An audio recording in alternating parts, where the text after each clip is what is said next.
Welcome to Get the Balance Right, a podcast for creative entrepreneurs and firm owners looking to grow their business in a healthy, sustainable way. I'm your host, Heather Zeitzwolf. I'm a CPA and I serve this community with coaching and profit advising. Please join me as I talk with leaders in digital media, branding, advertising, design, marketing, and SEO.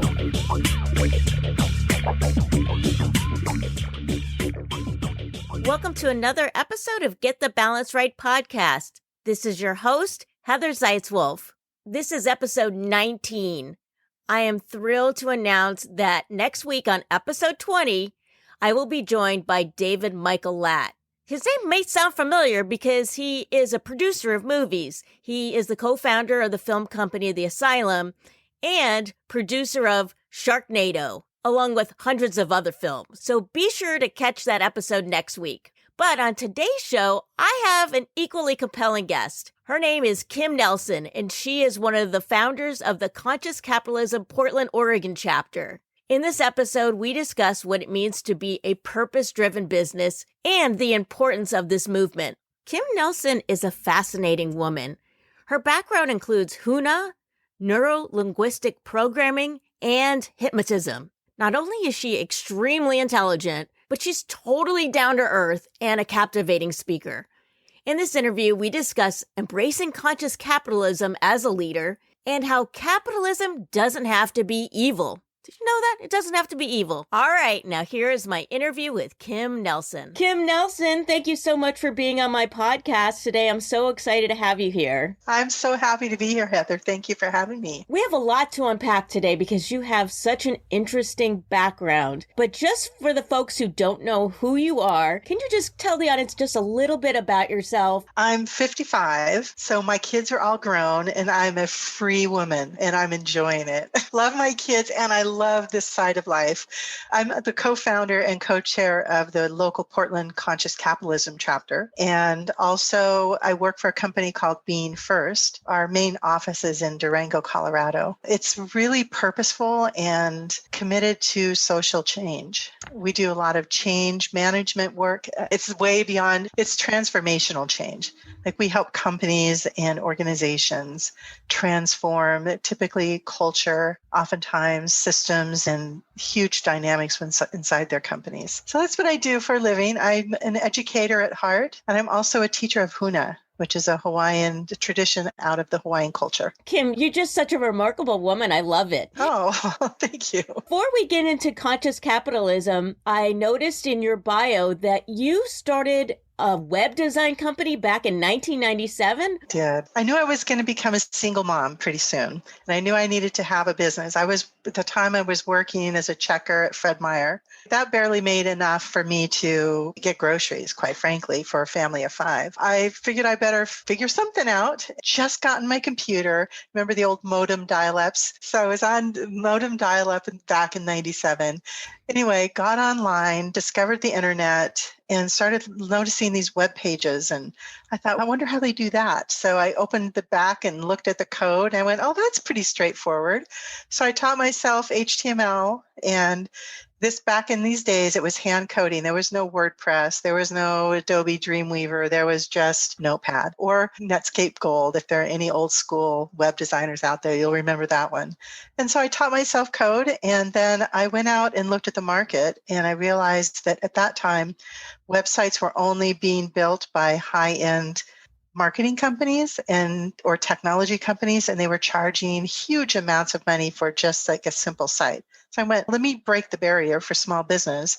So I went to small business owners and helped a lot of small business owners get online. And you would not believe the number of people that said to me, oh, that internet, it's just a fad. It'll go away. And I'm like, oh, no, you do not understand. The world has just changed. So they would be like, what's a domain name? I did a lot of helping the small business owners make that transformation. It was very rewarding. And I actually survived the .com bubble because my market was not as tied into all of those dynamics. Small businesses made it through that transition much easier than big businesses did. That's a great story. And it reminds me of just like how it was back in the 90s where Right. I remember people would spell it out. WW W. I was like, what? Period. Oh, yeah. And // I never knew what was going on. For the folks out there that don't know about conscious capitalism, can you first explain what it is and how it's different from certification programs like the B Corp? Yeah, so I'm the co-founder and co-chair of the Portland chapter.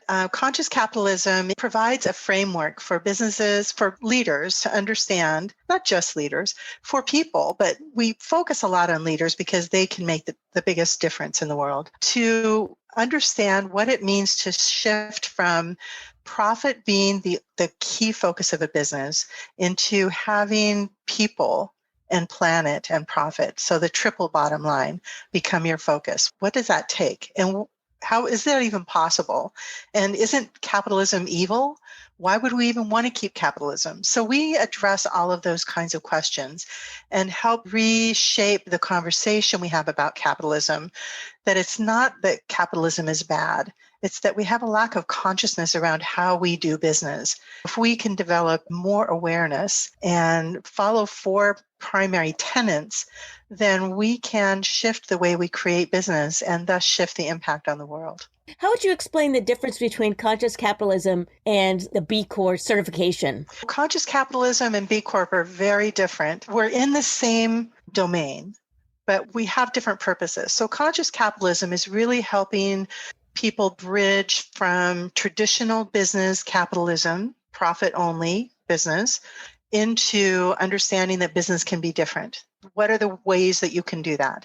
Where B Corp lands is to actually create metrics. So when you become a B Corp certified business, then what that means is that you've provided metrics, or you've responded to an evaluation of metrics that you follow and that you've met a certain score. I think it's 85 or 84 or something like that, that you have to pass to be certified. You are actively making the changes in those 4 areas. And those 4 areas are stakeholder orientation, where your focus is on the people that are impacted by the business, the whole business ecosystem. So the employees, the vendors, the suppliers, the entire supply chain, all the way as far out as you can impact the world, that you're looking at that and have awareness about it and making decisions that help all of those people. There's conscious culture, and we see a lot of that conversation happening right now around justice, inclusion, diversity, and equity. How is the culture of your company? How are you treating your people? Are you honoring the human aspect of the business?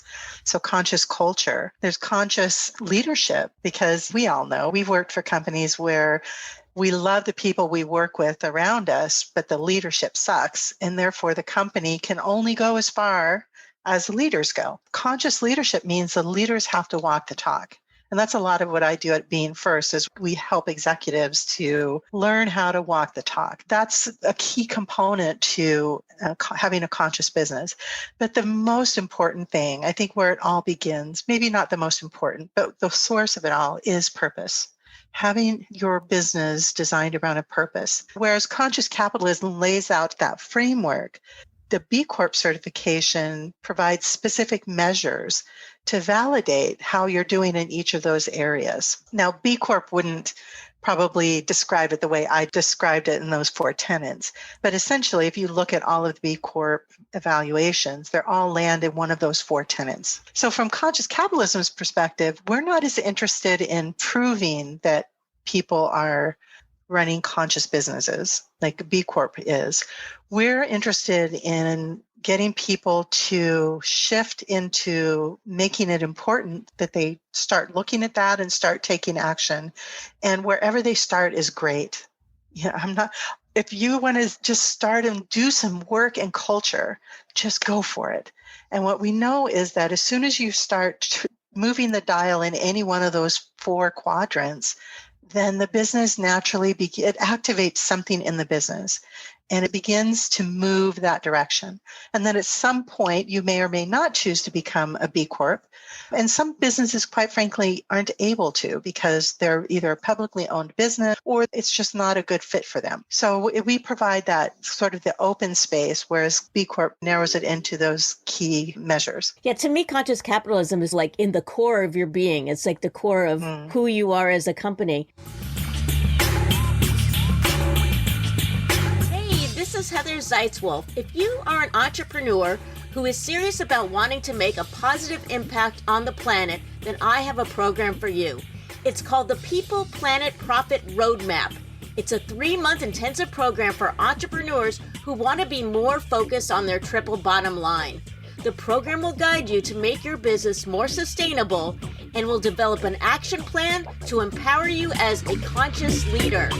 If you are interested in this program, go down to the show notes and you'll find a link to set up a discovery call with me, Heather.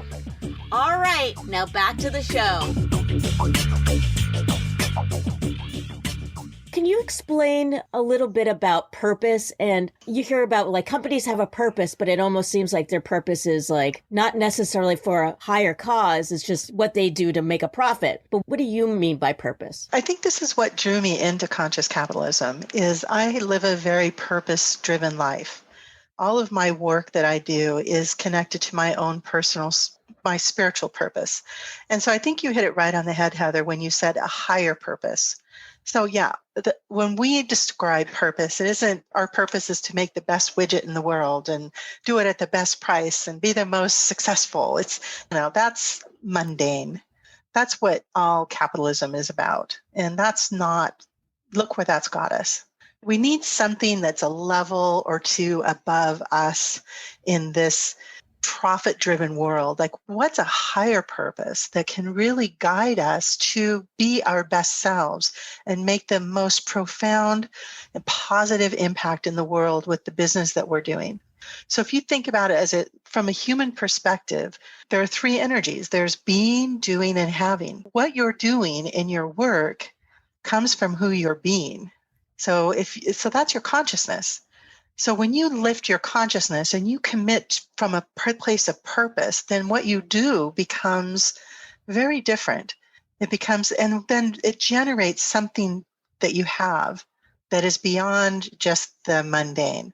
It becomes the quality of relationships that you have. It becomes the knowing that you've had a positive impact in the world. And because your company has been conscious about their supply line, then the people who are doing the manufacturing in Southeast Asia have better lives, and their water and their land is cleaner. It's just, how big can you expand that perspective? So that's what purpose does, is it creates that way for you to have an impact that touches your soul and also creates a positive impact for a greater number of people. When we had talked before, you had mentioned that the purpose statement is vital for a company. Do you think that companies should just have that right on their front page of their website, or just be out in the open for everyone to read? Absolutely. And you can't get away with just having a purpose statement and not living up to it. So we've seen that greenwashing. A lot of companies are doing. Corporate social responsibility is a big thing in the 2000s. But then thank goodness for social media, because it came out that these companies would have these big purpose, mission, vision statements. And it was just a poster on the wall. They weren't actually internalizing in their consciously creating a culture that embodied that purpose and embodied that mission and vision. And so, yes, post it on your page. I always look on the About Us page, and I look for purpose, mission, and vision. And so, yeah, it needs to be public. And if it isn't public, somebody's going to dig. So we have a lot of curious people out there and who have a lot of tools in social media. But yeah, I think be straightforward with that, because we deserve to know how we're contributing as well as consumers. That's great. Can you tell us a little bit about how you started the Portland chapter and what the whole Portland chapter is all about with conscious capitalism? Yeah, it was pretty funny. I was on a precipice in my own path, my own personal path, where I had a deep commitment to doing work that uplifts people inside of companies. I was working as a consultant in transition management, working for a very well-known shoe company here in town. Found myself on a project that was not aligned with my values, let's say.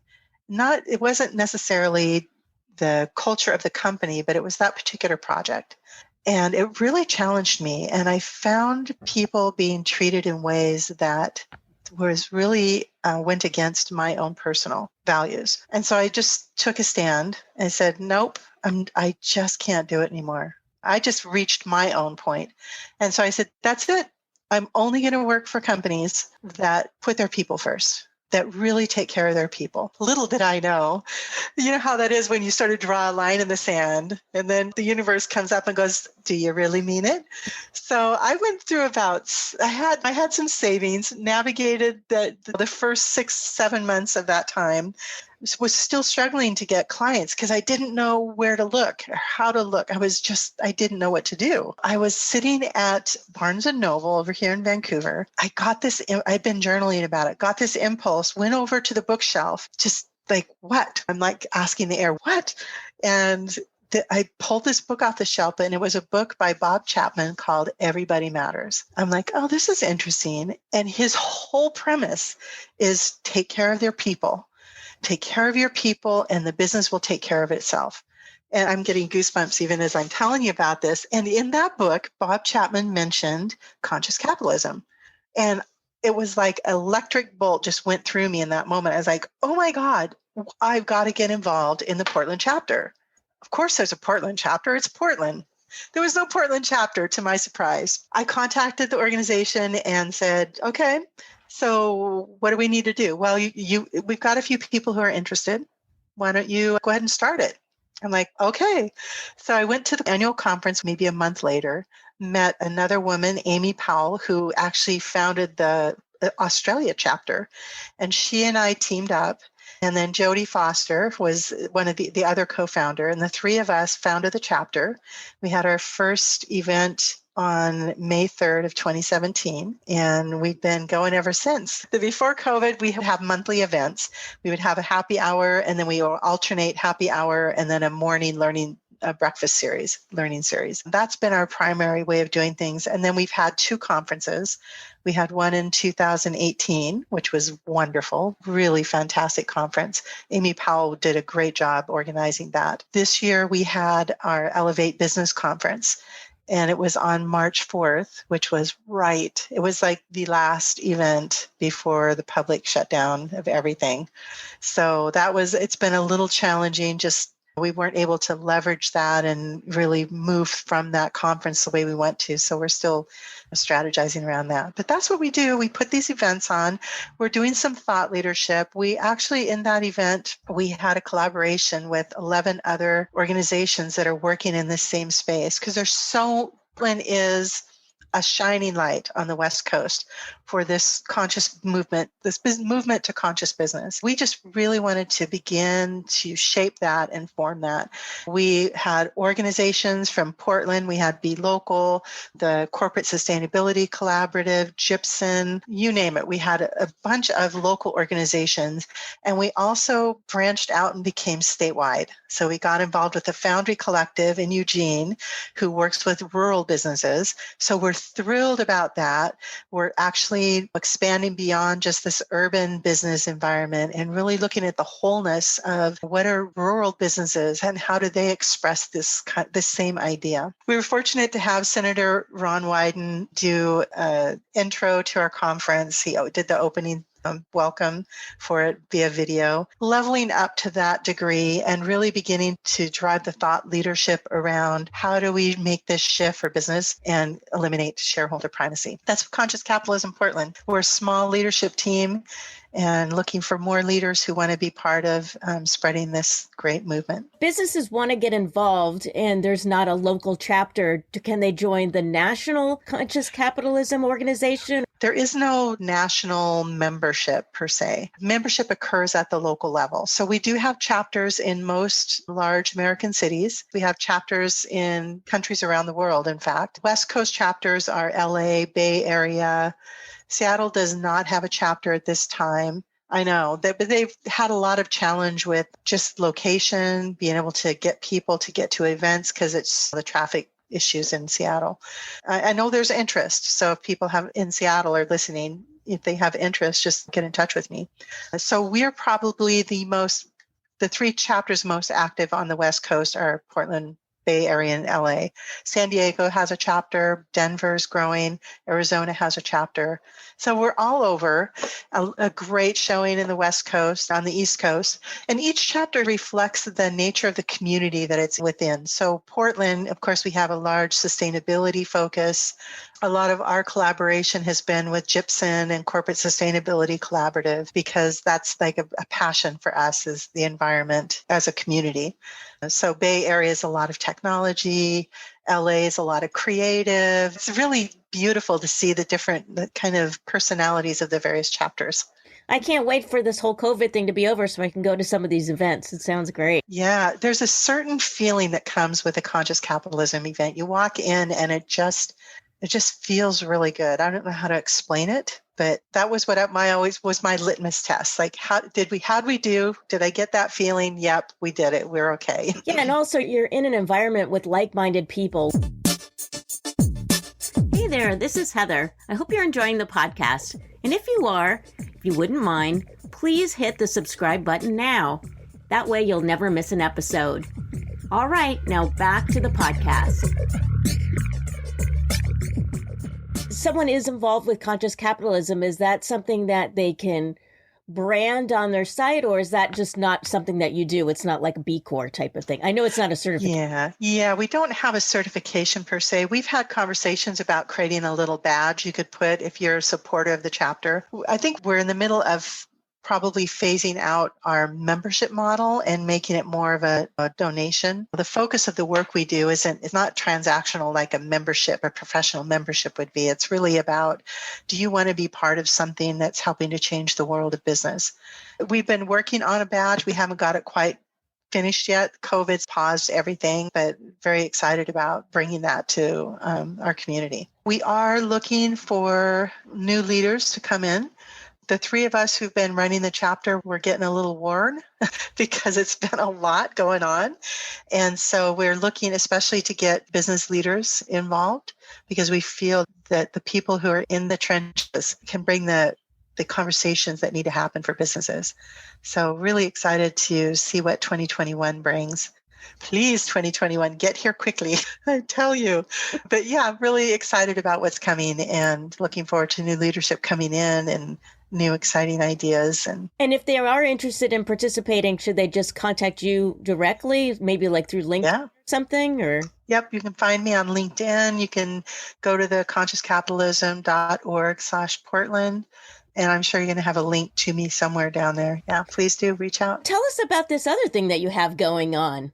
My dissertation. So I'm writing my proposal, getting ready to be approved to begin research on the consciousness of B Corp leaders.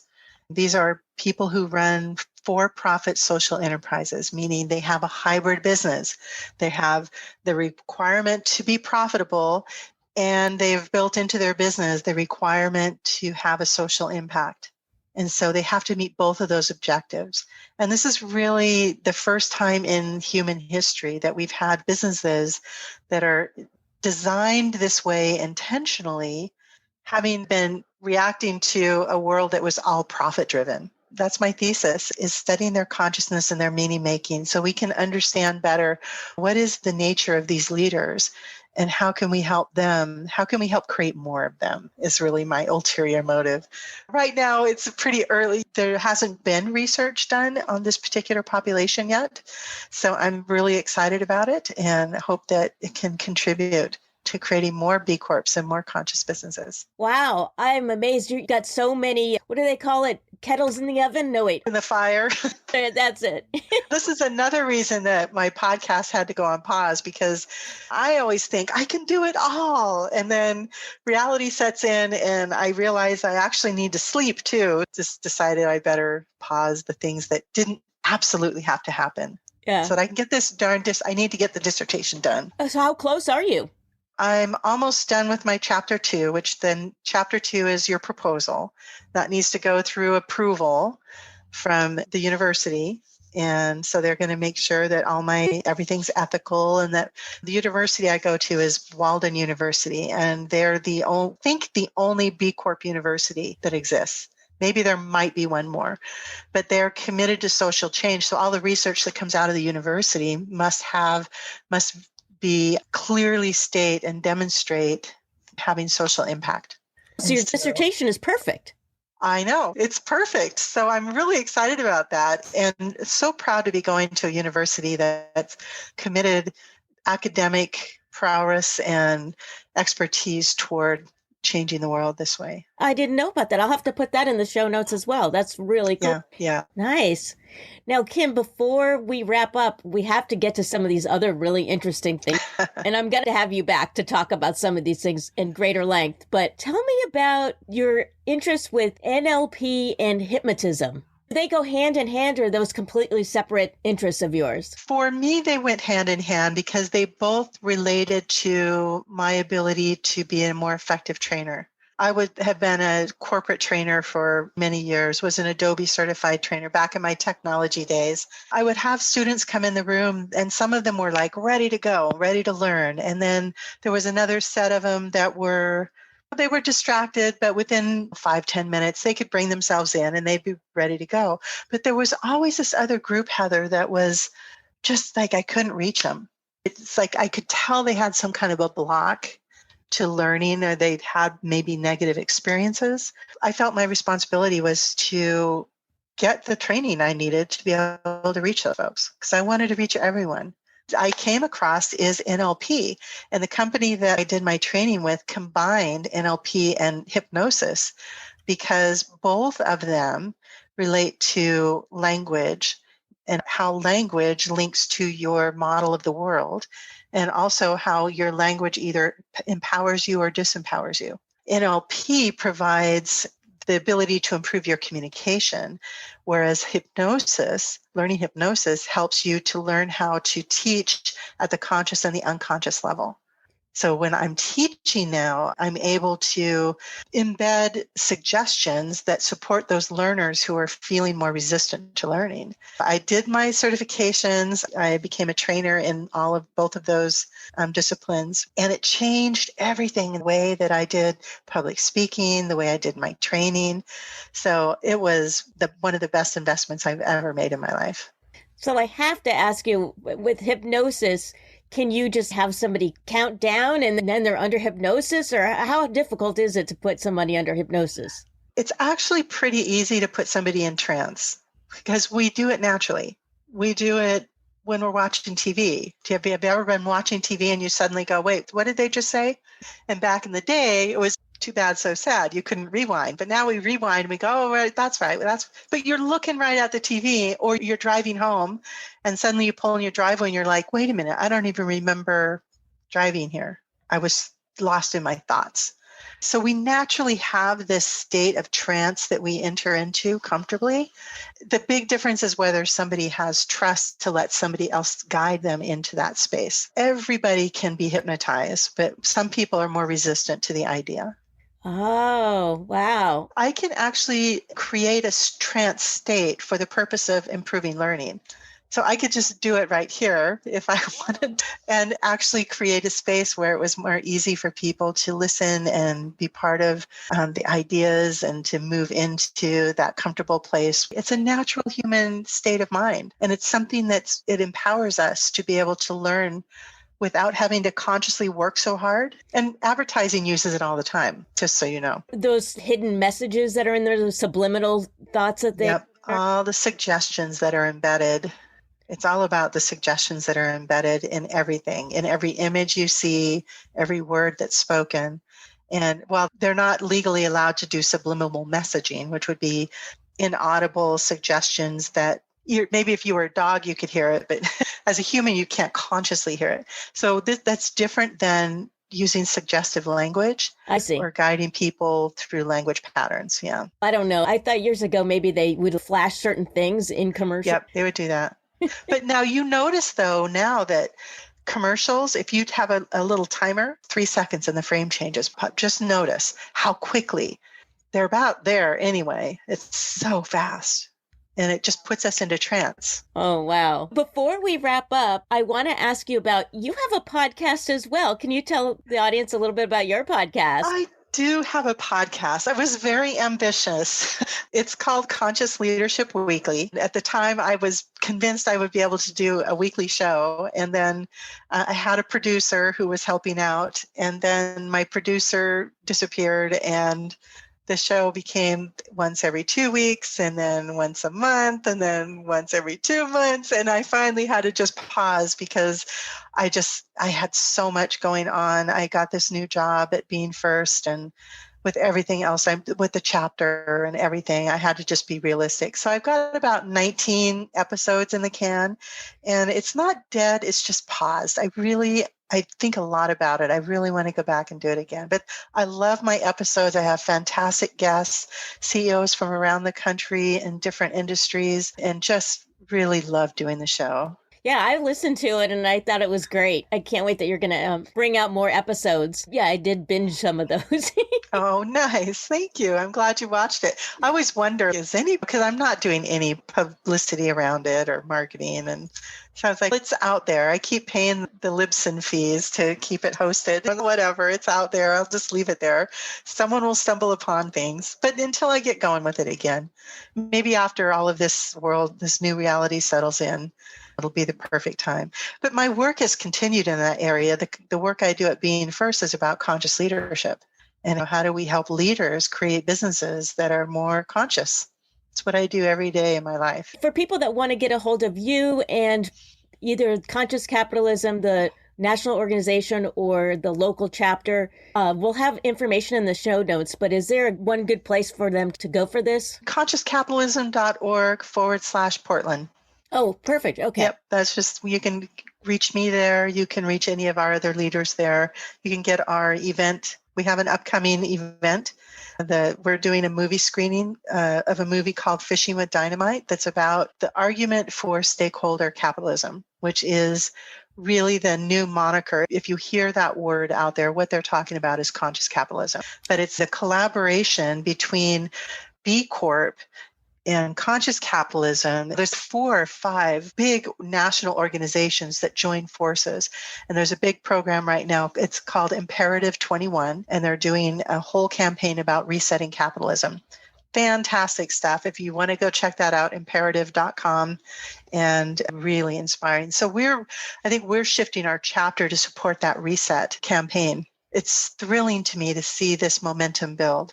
And to know that we've got the United Nations Sustainable Development Goals, we've got the business roundtables on board. It's just so exciting. That is exciting. Wow. Yeah. And we've got a company, Just Capital, JUST, Just Capital, is dedicating their work to getting data, how companies are performing. So similar to the lines of B Corp, where they're gathering metrics, the Just Capital is reporting on huge surveys across industries, across economies, to help us understand. And they're asking questions about these very things. How is the culture? How are your stakeholders? And we're getting really clear data about the changes that are happening. Oh, nice. I'll have to check that out. Wow. Really, it's exciting stuff. I've got a whole bunch of things you could go check out, but those are my favorites. Those are the ones I keep an eye on, and they inspire me every day. Kymm, thank you so much for being on my podcast. It was a pleasure to talk with you again. Really love being here and just getting to hang out with you for a while. I've always enjoyed our conversations. Hey, this is Heather. Thanks so much for listening to the podcast. If you found value in the show, I'd really appreciate it if you gave me a rating on iTunes, or just simply tell a friend about it.